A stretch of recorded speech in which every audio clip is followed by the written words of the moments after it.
কোনো বিপদে পড়লে, যে কোনো সমস্যা হোক, যদি আপনার মনে হয় যে দেয়ালে পিঠ থেকে গেছে, কেউ কিছু করতে পারছে না আপনার জন্য, আপনি পরিপূর্ণ ইয়াকিনের সাথে, দৃঢ় বিশ্বাসের সাথে এই 4টা আমল নিয়মিত করবেন। ইনশাআল্লাহ গুলি মিস হতে পারে, আপনার দোয়া মিস হবে না। আমি এমন এক ভয়াবহ বিপদে আছি যা থেকে উত্তরণের কোনো পথ আমার সামনে খোলা নাই, এমন কোন আমল শিখিয়ে দিবেন যে আমার মাধ্যমে এই ভয়াবহ বিপদ থেকে আমি রক্ষা পেতে পারি। ভাইরা আমার, এই ধরনের প্রশ্ন আমাদের কাছে অহরহ আসে যে এমন বিপদে আছেন যে বিপদ থেকে আসলে রক্ষা পাওয়ার জন্য আপাত দৃষ্টিতে কোনো পথ পরিদু চোখে দেখতে পাচ্ছেন না, এক কথা দেয়ালে পিঠ থেকে গেছে। এইরকম পরিস্থিতিতে একজন ইমানদার আল্লাহ রাব্বুল আলামিনের কাছে তার এই সমস্যাকে তুলে ধরবার জন্য কয়েকটা আমল আমরা বলতে পারি, যে আমলগুলোর মাধ্যমে আল্লাহ তাআলা ওই অসম্ভবকে তার জন্য সম্ভব করবেন ইনশাআল্লাহ। এগুলো চর্চা আমার জীবনে আমি করে দেখেছি, এগুলো প্রয়োগ করে দেখেছি, আমলগুলো করে দেখেছি। আলহামদুলিল্লাহ, যেখানে মনে হয়েছে এই সমস্যা বাহ্যিকভাবে সমাধান যোগ্যই না, আল্লাহ তাআলা সেটাকে অলৌকিকভাবে সমাধান করেছেন। আমার জীবন বহুবার আমি দেখেছি। এরকম 4টা আমল আছে যেগুলো আমরা কোনো বিপদে পড়লে, নারী হোক, পুরুষ হোক, পারিবারিক হোক, আর্থিক হোক, বা নিরাপত্তা সংশ্লিষ্ট হোক, যে কোনো সমস্যা হোক, যদি আপনার মনে হয় যে দেয়ালে পিঠ থেকে গেছে, কেউ কিছু করতে পারছে না আপনার জন্য, আপনি পরিপূর্ণ ইয়াকিনের সাথে, দৃঢ় বিশ্বাসের সাথে এই 4টা আমল নিয়মিত করবেন। এবং আমি বহু মানুষকে পার্সোনালি এটার পরামর্শ দিয়েছি, ওনারা আমল করেছেন, আমল করে উপকৃত হয়েছেন। এরকম বহু মানুষ আছে, বৃদ্ধ মানুষ, বাবা ক্যান্সারে আক্রান্ত হয়েছেন অনেক দেরিতে, আল্লাহ তাআলা অনেকভাবে সাহায্য করেছেন। হ্যাঁ, কখনো যদি আল্লাহ তাআলা এই আমলগুলো করার পরও আমার বিপদ দূর না করেন, তাহলে হয় আমার আমলের মধ্যে কোনো ত্রুটি ছিল, অথবা আমার এই বিপদ দূর না হওয়ার মধ্যে আমার জন্য কোনো কল্যাণ নিহিত ছিল। আল্লাহ তাআলা আমার দোয়া কবুল করে যে উপকার হতো তার চেয়ে বেটার কিছু হয়তো আমাকে দিবেন, এই ইয়াকিন একজন ইমানদারের থাকবে। সেই 4টা আমলের 1 নম্বর হলো ইস্তিগফারের আমল। ইস্তিগফার, আপনি ফেঁসে গেছেন কোনো জায়গা, কোনো উপায় পাচ্ছেন না, আপনি ইস্তিগফার করতে থাকেন। আস্তাগফিরুল্লাহ ওয়া আতুবু ইলাইহি, আস্তাগফিরুল্লাহ ওয়া আতুবু ইলাইহি, আস্তাগফিরুল্লাহ ওয়া আতুবু ইলাইহি, আস্তাগফিরুল্লাহ, আস্তাগফিরুল্লাহ, আস্তাগফিরুল্লাহাল্লাযী লা ইলাহা ইল্লা হুয়াল হাইয়ুল কাইয়্যুম ওয়া আতুবু ইলাইহি ওয়া লা হাওলা ওয়া লা কুওয়াতা ইল্লা বিল্লাহ। اللهم انت ربي لا اله الا انت خلقتني وانا عبدك وانا على عهدك ووعدك ما استطعت اعوذ بك من شر ما صنعت ابو لك بنعمتك علي وابو لك بذنبي فاغفر لي فانه لا يغفر الذنوب الا انت سيد الاستغفار। এভাবে যে কোনো ইস্তিগফার করতে থাকেন, আপনি বেশি বেশি করে আল্লাহর কাছে ইস্তিগফার, ক্ষমা প্রার্থনা করতে থাকেন, খুব বেশি। আপনার 2 ঠোঁটে অনবরত আপনি চাইতে থাকেন আল্লাহর কাছে ক্ষমা। এই ইস্তিগফার সম্পর্কে নবী করিম সাল্লাল্লাহু আলাইহি ওয়াসাল্লাম বলেছেন, যে ব্যক্তি ইস্তিগফারকে আঁকড়ে ধরবে, আঁকড়ে ধরা মানে কি, এটা ছাড়বে না, সে করতেই থাকবে অনবরত। টয়লেটে যাওয়ার সময়টা, ঘুমের সময়টা, খাওয়ার সময়টা বাদে, অবসর নামাজের সময়টা বাদে সারাক্ষণ সে ইস্তিগফার করবে। এরকম যদি কেউ করে, আল্লাহ রাব্বুল আলামিন সকল পেরেশানি থেকে, সকল টেনশন থেকে বের হওয়ার পথ আল্লাহ তাআলা অলৌকিকভাবে তার জন্য আবিষ্কার করে দিবেন। এবং আমি আমার জীবনে যেটা বলেছিলাম, বিস্তারিত বলতে চাই না, এরকম পরিস্থিতি আসছে যে চোখের সামনে কোনো আপাতত রক্ষার কোনো পথ আর খোলা নেই, এমন ভয়াবহ বিপদ।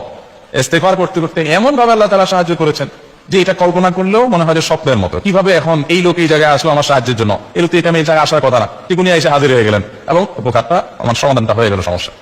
তো আলহামদুলিল্লাহ, বহুবার আমি পরীক্ষা করেছি, আর আমার পরীক্ষার 2 পয়সা নাই, হাদিসে বলা আছে, গ্যারান্টি দেওয়া আছে, আমার পরীক্ষা করলি কি না করলি। তাহলে একটা আমল হলো কি, ইস্তিগফার। সব সময়ের জন্য এটা কন্টিনিউয়াস করবে। ইস্তিগফার সচরাচর এইভাবে অনবরত অবসর সময় করার অভ্যাস অনেকের মধ্যেই নাই, আমরা এটা চালু করবো ইনশাআল্লাহ। বিশেষ করে যখন কোনো সমস্যা হবে, তখন ইস্তিগফার চলতে থাকবে মুখে অনবরত, ধীরে ধীরে মহব্বতের সাথে নিজেকে, নিজের অপরাধগুলোর কথা স্মরণ করে লাগাছে, মাফ চাইতে থাকবে, পেরেশানি দূর হবে ইনশাআল্লাহ। 1 নম্বর 2, দুরূদ। নবী করিম সাল্লাল্লাহু আলাইহি সাল্লামের প্রতি দুরূদ পাঠ করা, এটা যদি আপনি নিয়মিত করতে থাকেন মহব্বতের সাথে, আল্লাহুম্মা সাল্লি আলা মুহাম্মাদ ওয়া আলা আলি মুহাম্মাদ কামা সাল্লাইতা আলা ইব্রাহিম ওয়া আলা আলি ইব্রাহিম ইন্নাকা হামিদুম মাজিদ, আল্লাহুম্মা বারিক আলা মুহাম্মাদ ওয়া আলা আলি মুহাম্মাদ কামা বারাকতা আলা ইব্রাহিম ওয়া আলা আলি ইব্রাহিম ইন্নাকা হামিদুম মাজিদ। আপনি একবার ছোট দুরূদ যদি পড়েন, সাল্লাল্লাহু আলাইহি ওয়াসাল্লাম, সাল্লাল্লাহু আলাইহি ওয়াসাল্লাম, আল্লাহুম্মা সাল্লি আলা মুহাম্মাদ ওয়া আলা আলি মুহাম্মাদ, শুধু এইটুকু পড়েন, জাযাল্লাহু আন্না মুহাম্মাদাম মা হুয়া আহলু, শুধু এইটুকু পড়েন। আপনি এভাবে যে কোনো দুরূদ নবী করিম সাল্লাল্লাহু আলাইহি ওয়াসাল্লাম যদি পড়েন এবং করতে থাকে অনবরত, ইস্তিগফার পাশাপাশি দুরূদটা, দুরূদের ক্ষেত্রে নবী করিম সাল্লাল্লাহু আলাইহি ওয়াসাল্লাম বলেছেন যে এইটা তোমার জন্য যথেষ্ট হয়ে যাবে। তুমি যে আল্লাহর কাছে আর কোনো দোয়া করতে না পারো, শুধু দুরূদটা পড়ো, তোমার সব পেয়ে যাবে, কিচ্ছু লাগবে না।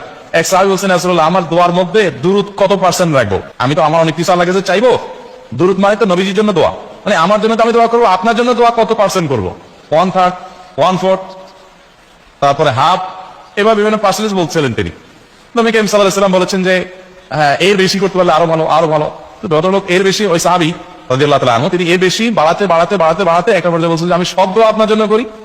নবী করিম সাল্লাল্লাহু আলাইহি ওয়াসাল্লাম বলেছেন, তাহলে তোমার আর কোনো দোয়াই করতে হবে না, এর মধ্যে সব দোয়া চলে আসবে।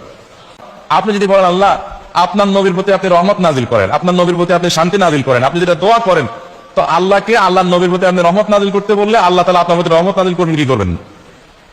আপনি কাউকে খুশি করতে চান, কার কাছ থেকে কিছু আদায় করতে চান, তার ছেলেটারে যদি হাদিয়া তোফা দেন, আদর যত্ন করেন, তো বাই ডিফল্ট অটোমেটিকলি ওই লোকের সিম্পেথি আপনার দিকে আসবে কি আসবে না? চোখ বন্ধ করে আসবে। তো আল্লাহর নবীর জন্য যখন আপনি দোয়া করবেন তখন আল্লাহ তাআলা আপনার রহমত নাজিল করবেন, এটা নবী সাল্লাল্লাহু আলাইহি ওয়াসাল্লামের ওয়াদা। যে কোনো পেরেশানি, তিনি আরো বলেছেন, যদি কেউ দুরূদের আমল করে নিয়মিত, আল্লাহ রাব্বুল আলামিন তার সকল পেরেশানির জন্য যথেষ্ট করে দিবেন এই আমলটা। এই দুরূদের আমলটা আমি দেখেছি সুবহানাল্লাহ গুলির মতো কাজ করে। আলহামদুলিল্লাহ এই আমলগুলো করে অনেক ভাইরা আমাকে অভিজ্ঞতা জানাইছে, আলহামদুলিল্লাহ তাদের অভিজ্ঞতা হলো শিক্ষা। ওই যে বললাম, কখনো যদি আল্লাহ তাআলা আপনার দোয়া কবুল না করে, তাহলে হয় আমার ত্রুটি আছে, আর না হলে আমার জন্য আল্লাহ তাআলা এর চেয়ে বেটার কিছু রেখেছেন, আমি সেই ইয়াকিন রাখবো ইনশাআল্লাহ। আর এই দোয়াতে সমাধান হবেই হবে, সে বিশ্বাস থাকতে হবে। নবী করিম সাল্লাল্লাহু আলাইহি ওয়াসাল্লাম বলেছেন, হাদিসে কুদসিতে আল্লাহ বলেছেন, আনা ইনদা যান্নি আবদি বি, বান্দা আমার প্রতি যেমন ধারণা করে আমি তেমন আচরণ করি। আপনি যদি চিন্তা করেন, করে দেখি হয় কিনা, দেখি ট্রাই করি, তাহলে ওই আল্লাহ তাআলা বলবেন ঠিক আছে দেখতে থাক। আপনি যদি ইয়াকিন করেন যে না নবী করিম সাল্লাল্লাহু আলাইহি ওয়াসাল্লাম যে বলেছেন অতএব সেটা হবেই, আর আল্লাহ রাব্বুল আলামিনের কাছে আমি ওইভাবেই চাবো যে আল্লাহ দিবেনই, আমি নিয়েই ছাড়বো, ইনশাআল্লাহ গুলি মিস হতে পারে, দোয়া মিস হবে না। ওই ইয়াকিন, ওই ঈমান আমার মধ্যে আনতে হবে, চেষ্টা করবো তো ইনশাআল্লাহ। তাহলে দুইটা আমল হলো, ইস্তিগফার আর যুরুল। 3 নম্বর আরেকটা আমল হলো দোয়া ইউনুস।